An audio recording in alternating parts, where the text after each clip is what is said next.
Donc, bonjour mes frères et sœurs, encore une fois, nous allons vers l'épître de Jude afin d'être encouragés à combattre pour la foi, à défendre la foi avec toute l'énergie que Dieu nous donne, avec toute la sagesse, l'intelligence qu'il nous donne à chacun de nous, avec tous les moyens que nous avons pour que la foi que nous avons reste attachée aux enseignements des apôtres et la foi que nous transmettons à la génération qui va nous suivre soit bien celle que les apôtres nous ont donnée. Notre Père du ciel, le psalmiste dit que je serre ta parole dans mon cœur afin de ne pas pécher contre toi. C'est notre désir, Seigneur, de garder ta parole dans notre cœur. Qu'elle soit là en nous, cette parole. Et je crois qu'en chacun de nous, Seigneur, il y a encore des choses qui ne sont pas correctes. Là. Il y a des choses qu'on croit que ça ne vient pas de toi. Ou que c'est pas complètement vrai ou c'est pas complètement faux, mais on a besoin que tu fasses le ménage dans nos pensées, dans nos cœurs. Que toujours tu purifies ce que je pourrais dire, pas nos cœurs, parce qu'ils sont purs en Jésus-Christ, mais purifie notre compréhension, purifie nos interprétations, afin qu'on soit de plus en plus en diapason avec l'enseignement des apôtres, avec la foi qui a été transmise une fois pour toutes. Garde-nous, et que ce que nous faisons cette semaine dans l'Épître de Jude puisse servir à nous encourager à garder la foi, à combattre pendant notre génération pour la foi chrétienne. Amen. Donc, jusqu'à date, on a vu que Jude écrit, encourage les chrétiens à garder la foi. Il leur dit, je vous encourage à la garder. Parce que si vous ne la gardez pas, c'est un jugement terrible qui vous attend. Terrible. C'est les feux de l'enfer qui vous attendent. Donc, j'aimerais qu'on puisse lire, et je vais relire un petit peu ce qu'on a vu hier pour le terminer. Et on va lire à partir du verset 5, si vous voulez bien. Car il s'est glissé parmi vous certains hommes, dont la condamnation est écrite depuis longtemps, des impies qui changent la grâce de notre Dieu en dissolution, et qui renient notre seul Maître et Seigneur Jésus-Christ.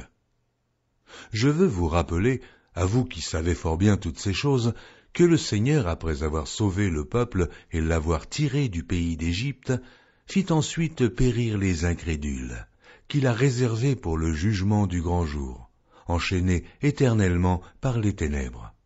Les anges qui n'ont pas gardé leur dignité, mais qui ont abandonné leur propre demeure. Que Sodome et Gomorrhe et les villes voisines qui se livrèrent comme eux à l'impudicité et à des vices contre nature sont donnés en exemple, subissant la peine d'un feu éternel. Malgré cela, ces hommes aussi, entraînés par leur rêverie, souillent pareillement leur chair, méprisent l'autorité et injurient les gloires. Or l'archange Michel, lorsqu'il contestait avec le diable et lui disputait le corps de Moïse, n'osa pas porter contre lui un jugement injurieux, mais il dit « Que le Seigneur te réprime ». Eux, au contraire, ils parlent d'une manière injurieuse de ce qu'ils ignorent, et ils se corrompent dans ce qu'ils savent, naturellement, comme les brutes. Malheur à eux, car ils ont suivi la voie de Caïn. Ils se sont jetés pour un salaire dans l'égarement de Balaam. Ils se sont perdus par la révolte de Corée. Ce sont des écueils dans vos agapes, faisant impudemment bonne chère, se repaissant eux-mêmes. Ce sont des nuées sans eau, poussées par les vents, des arbres d'automne sans fruits, 2 fois morts, déracinés, des vagues furieuses de la mer, rejetant l'écume de leur impureté, des astres errants auxquels l'obscurité des ténèbres est réservée pour l'éternité. C'est aussi pour eux qu'Enoch, le 7e depuis Adam, a prophétisé en ces termes. Voici, le Seigneur est venu avec ses saintes myriades, pour exercer un jugement contre tous, et pour faire rendre compte à tous les impies parmi eux de tous les actes d'impiété qu'ils ont commis et de toutes les paroles injurieuses qu'ont proférées contre lui des pécheurs impies. Ce sont des gens qui murmurent, qui se plaignent de leur sort, qui marchent selon leur convoitise, qui ont à la bouche des paroles hautaines, qui admirent les personnes par motif d'intérêt. Mais vous, bien-aimés, souvenez-vous des choses annoncées d'avance par les apôtres de notre Seigneur Jésus-Christ. Ils vous disaient qu'au dernier temps, il y aurait des moqueurs, marchant selon leur convoitise impie. Ce sont eux qui provoquent des divisions, hommes sensuels, n'ayant pas l'esprit. Pour vous, bien-aimés, vous édifiant vous-même sur votre très sainte foi et priant par le Saint-Esprit, maintenez-vous dans l'amour de Dieu en attendant la miséricorde de notre Seigneur Jésus-Christ pour la vie éternelle. Reprenez les uns qui contestent, sauvez-en d'autres en les arrachant du feu, et pour d'autres encore, ayez une pitié mêlée de crainte, haïssant jusqu'à la tunique souillée par la chair. Or, à celui qui peut vous préserver de toute chute et vous faire paraître devant sa gloire irrépréhensible et dans l'allégresse, à Dieu seul, notre Sauveur, par Jésus-Christ notre Seigneur, soit gloire, majesté, force et puissance, dès avant tous les temps et maintenant, et dans tous les siècles. Amen.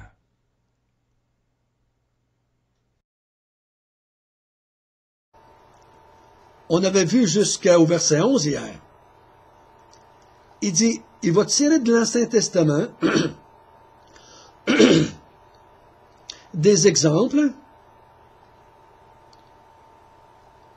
qui démontrent que Dieu n'accepte pas des gens qui l'injurent. Vous avez remarqué que dans le verset 5 jusqu'au verset 16, le mot injure revient à plusieurs reprises et il termine au verset, il dit au verset 15, et de toutes les paroles injurieuses qu'ont proférées contre lui les pécheurs impies. Donc ici, on a vu que les hommes à qui il s'adresse ont changé la grâce de Dieu en dérèglement. Comprenons bien ceci. Il ne parle pas, parce que des fois on pourrait dire, ouais, mais tous les chrétiens pêchent. Tous les chrétiens vont dire des choses pas correctes. Tous les chrétiens vont commettre des impuretés. Oui, moi j'ai connu des chrétiens qui étaient homosexuels avant de se convertir et qui ont tombé après. Oui, ils ont tombé, mais oui, ils ont demandé pardon. Oui, ils se sont levés. Oui, ils ont continué dans la foi. Parce qu'on ne peut pas pointer seulement que vers des chrétiens qui tombent dans le péché. Parce qu'on tombe tous dans le péché. Plusieurs fois par jour, on tombe dans le péché. On commet toutes des choses impures. On en a toutes des convoitises. On en a toutes des dérèglements.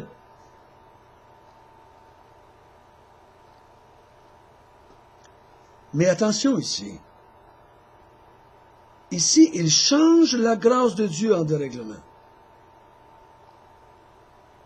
Ils font ce que Paul a dit de ne pas faire dans Romains. Donc, si on est sauvé par grâce, à Dieu ne plaise, péchons. Péchons. Parce que on est sauvé par grâce. Paul dit non, non, non, non, non. C'est pas à cause qu'on est sauvé par grâce qu'on va pécher. Mais ces gens-là changent la grâce. Et en dérèglement. Donc, ils disent que le fait qu'on est sauvé par grâce, ou utilise la grâce de Dieu pour pécher. Tite parle de cela dans son épître. Il dit la grâce nous pousse, non pas au dérèglement, mais aux bonnes œuvres. Si quelqu'un enseigne que la grâce, la bonté de Dieu, Dieu est tellement bon qu'il va accepter tout le monde. Dieu est tellement bon, tellement gracieux, que tout le monde va aller au ciel. Jésus-Christ est mort pour nous sauver, donc on va aller au ciel. On change la grâce en dérèglement. Quand quelqu'un qui se dit croyant dit cela, là, il faut agir. Là, il faut agir. Si vous connaissez quelqu'un qui dit, Dieu m'a conduit à tromper ma femme, Et Dieu m'a conduit à marier une femme qui est dans l'adultère. Dieu me conduit. Ah ben, si tu veux, c'est Dieu qui m'a conduit dans cette direction-là. Non, ça c'est des injures à la face de Dieu. Et ensuite il dit, ces gens-là renient le Maître. C'est pas des chrétiens qui désobéissent au Maître. Tous les chrétiens désobéissent à Jésus. On en fait tous des péchés. Mais ils renient le Maître. Donc, aussitôt que quelqu'un renie le Maître, renie Dieu, renie Jésus-Christ, de façon quelconque, renie sa divinité, ses paroles, son enseignement, son œuvre, son salut, sa mort à la croix, sa résurrection, son retour, si quelqu'un renie le Maître, il dit, c'est des injures envers Dieu. Quand quelqu'un se met à injurier Dieu, quand quelqu'un dit, c'est à faute de Dieu ce qui nous arrive, ces gens-là sont destinés à la colère de Dieu, sont destinés au châtiment éternel, sont destinés à périr. Ils vont subir la prophétie d'Enoch, parce que Dieu vient avec ses 5 myriades pour juger les impies qui ont injurié Dieu.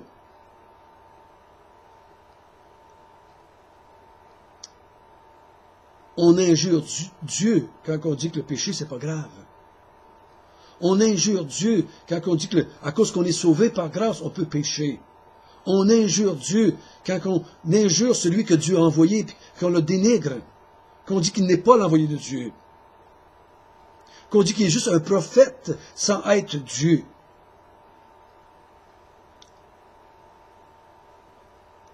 Il faut faire attention, frères et sœurs, de ne pas mélanger les deux. Souvent, on mélange les deux. Ici, Jude, s'adresse à l'Église pour qu'il fasse attention à ces hommes ou femmes qui ont entré sournoisement et qui sont en train de vouloir les emmener dans cette direction-là. Il veut les emmener à réagir et à les repousser loin de l'Église, les chasser de l'Église. Nous allons lire à partir du verset 17. Mais vous, bien-aimés, souvenez-vous des choses annoncées d'avance par les apôtres de notre Seigneur Jésus-Christ. Ils vous disaient qu'au dernier temps, ils auraient des moqueurs, marchant selon leur convoitise impie. Ce sont eux qui provoquent des divisions, hommes sensuels, n'ayant pas l'esprit.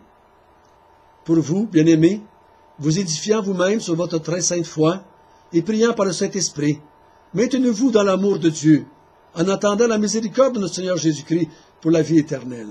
Reprenez les uns, ceux qui contestent, sauvez-en d'autres, en les arrachant du feu. Et pour d'autres encore, ayez une pitié mêlée de crainte, haïssant jusqu'à la tunique souillée par la chair. Or, c'est lui qui peut vous préserver de toute chute, et de vous faire paraître devant sa gloire irréprochable, et dans l'allégresse. À Dieu seul, notre Sauveur, par Jésus-Christ, notre Seigneur, soit gloire, majesté, force et puissance, dès avant tous les temps, et maintenant, et dans tous les siècles. Amen. Il dit, vous, mes bien-aimés, souvenez-vous des choses annoncées d'avance par les apôtres de notre Seigneur Jésus-Christ. Il vous disait qu'au dernier temps, il y aurait des moqueurs, marchant selon leur convoitise impie. Ce sont eux qui provoquent des divisions, hommes sensuels n'ayant pas l'esprit. Donc, il dit, mes bien-aimés, souvenez-vous, ça ne devrait pas vous surprendre qu'il y en ait. Parce que Paul vous l'avait dit, dans Actes, il dit, je m'en vais, mais il va sortir, il va venir au milieu de vous, il va y avoir des gens, des loups ravisseurs qui vont venir, pour briser, pour diviser, pour démolir le troupeau de Dieu. Il y en a eu plein d'enseignements de la part de vos apôtres qui vous avertissaient de cela. Donc, permettez-moi d'en lire quelques-uns si vous voulez bien. dans 1 Timothée, mais l'Esprit dit expressément que dans les derniers temps, quelques-uns abandonneront la foi pour s'attacher à des esprits séducteurs et à des doctrines de démons, par l'hypocrisie de faux docteurs portant la marque de la flétrissure dans leur propre conscience. Dans Tite 3,13, mais les hommes méchants et imposteurs avanceront toujours dans le mal, égarant les autres et égarés eux-mêmes. Dans 2 Pierre, chapitre 2, verset 1, il y a eu parmi le peuple de faux prophètes. Il y aura de même parmi vous de faux docteurs qui introduiront sournoisement des sectes pernicieuses et qui, reniant le maître qui les a rachetés, attireront sur eux une ruine soudaine. Et encore une fois, dans 2 Pierre 3, sachez avant toute chose que dans les derniers jours, il viendra des moqueurs avec leur raillerie et marchant selon leur propre convoitise. Il dit, souvenez-vous, frères et sœurs, souvenez-vous que ça va. Il vous avait averti que ce serait comme ça. Et Jésus nous a averti à plusieurs reprises qu'il y aurait des docteurs, des faux prophètes déguisés en brebis ou en bergers. C'est tout au long que ça nous est dit. Donc, nous devrions toujours être alertes. Toujours être alertes. Toujours être sur le qui-vive. Pour pouvoir discerner.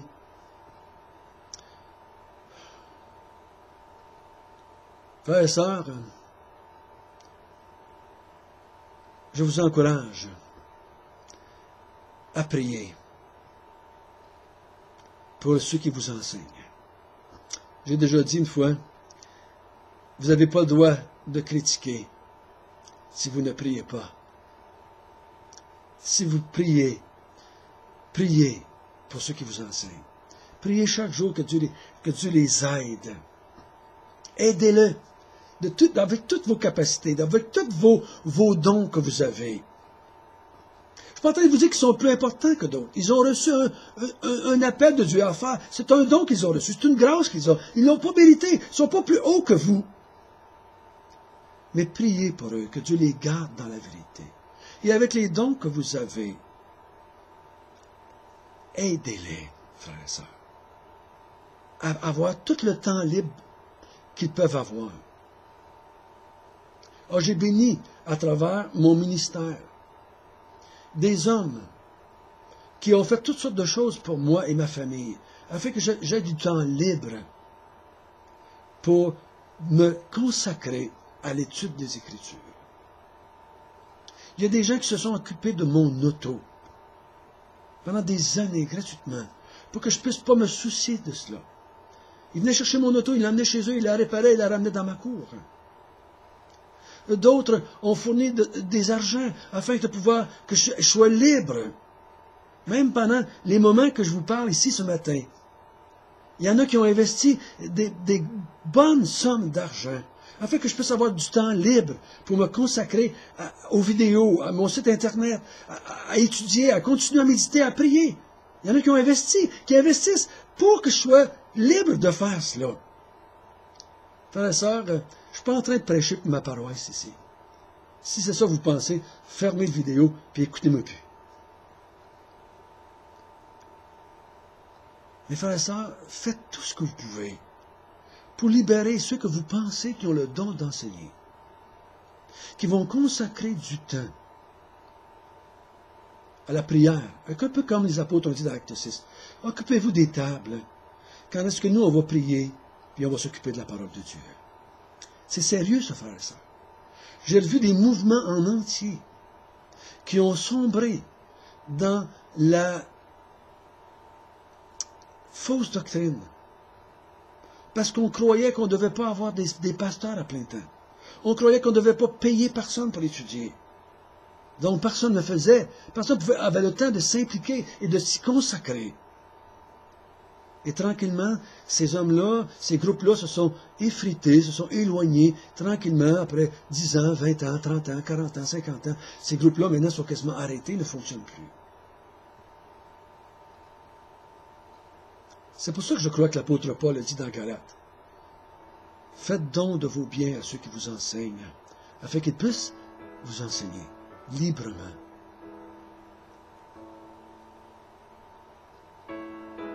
Notre Père du ciel, aide-nous à prendre très au sérieux que ceux qui s'éloignent de la vérité, ceux qui s'éloignent de Jésus, ceux qui changent la grâce de Dieu en dérèglement, ceux qui changent les doctrines par rapport à Christ, sont destinés au feu éternel, à la colère de Dieu, au jugement de Dieu, aux ténèbres pour l'éternité. Ô Seigneur, combattons pour préserver la foi. Combattons, Seigneur. Donne-nous la grâce de prier afin de voir comment on peut faire, qu'est-ce qu'on peut faire pour aider à préserver la foi.